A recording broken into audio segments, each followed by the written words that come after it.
Welcome. As we reach the seventh day of Navratri, we get to meet a deity who is just so powerful, so intense, and honestly, completely fascinating. I'm talking about goddess Kalratri, the seventh form of Navadurga, and that's who we're diving into today. This quote right here really gets to the heart of who Kalratri is. At first glance, her form can be, well, a little intimidating, but her whole purpose is purely good. So our goal here is to look right past that fearsome exterior and really understand the fierce, loving protector within. So here's our game plan. First, we'll introduce her and what makes her such a powerful protector. Then, we're going to jump into the epic battle that actually gave her this unique form. From there, we'll walk you through the step-by-step rituals for her worship. And finally, we'll uncover the incredible blessings she offers, literally turning fear into fearlessness. Okay, so let's get right to it. Who is Goddess Kalratri? Her name literally means the night of death. But hold on, it's not what you think. It doesn't signify a grim ending. Instead, it's about the death of all the bad stuff, negativity, ego, evil. Her entire form is basically a powerful symbol of ultimate protection. Every single part of her appearance tells a piece of her story. That dark complexion, it symbolizes the very darkness of creation itself. And check out her forehands. In two, she's holding an axe and an iron hook, ready to destroy evil. But her other two hands are giving these incredible divine gestures. One is in the Varan mudra, which grants blessings, and the other is in the Abhay mudra, a gesture that's basically telling her devotees, hey, don't be afraid, I've got you. And all of this brings us to another one of her names, Shubhankari, which means the one who does good.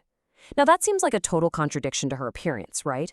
But it's this beautiful reminder that her actions, no matter how intense they seem, are always, always for the ultimate good of the universe and everyone in it.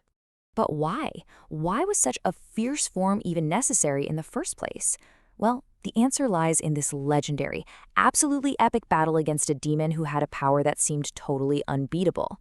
This is the origin story of Kalratri. So here was the problem, and it was a huge one. The demon Raktabija had this boon that made him practically invincible. Every single time he got hurt, and even one drop of his blood hit the ground, a perfect, battle-ready clone of himself would just spring into existence. I mean, how do you even begin to win a fight like that?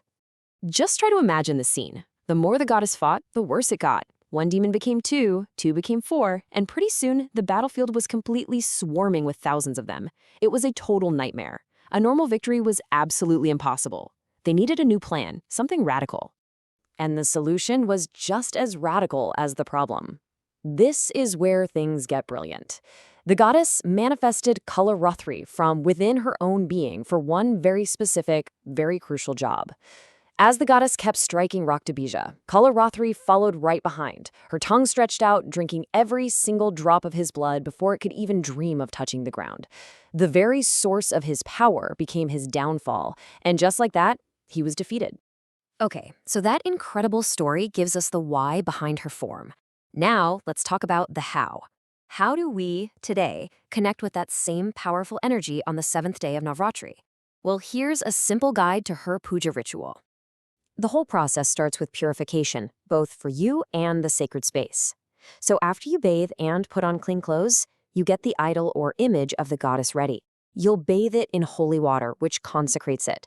Then you apply auspicious red powders, like Roli and Kumkum, as a mark of deep respect and reverence.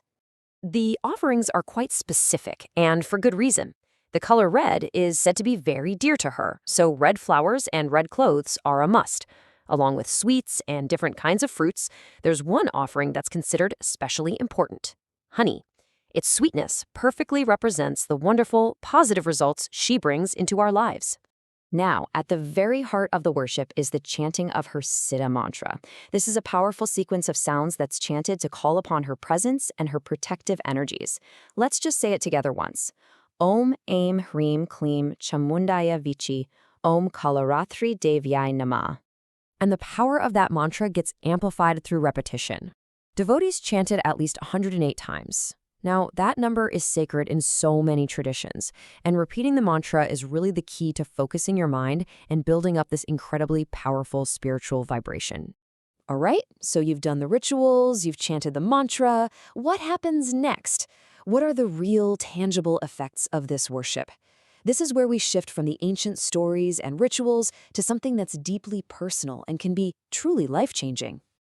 There's this incredible story that shows just how powerful her blessing can be. It's the story of Kalidasa. Legend says he was once a simple, uneducated shepherd, but through his intense devotion to the goddess, he was blessed with this profound wisdom and intellect, and he became Kalidasa, one of the greatest poets and playwrights the world has ever known. Just an amazing transformation. That story really highlights the core blessings. Her worship is believed to destroy all your enemies, both the ones outside of you and the ones inside. It's about liberating you from fear. She grants something called sadbuddhi, which is this good, righteous intellect and true wisdom. Essentially, devotees believe she provides a powerful shield against all negative forces. And that really brings us to our final thought for today. Worshipping Kalratri isn't just about protection from some ancient demon. It's about calling on the power to face the demons in our own lives, our fears, our doubts, our negativity. So the question I want to leave you with is this. What fears, big or small, could you confront if you had the absolute, unwavering fearlessness that she represents?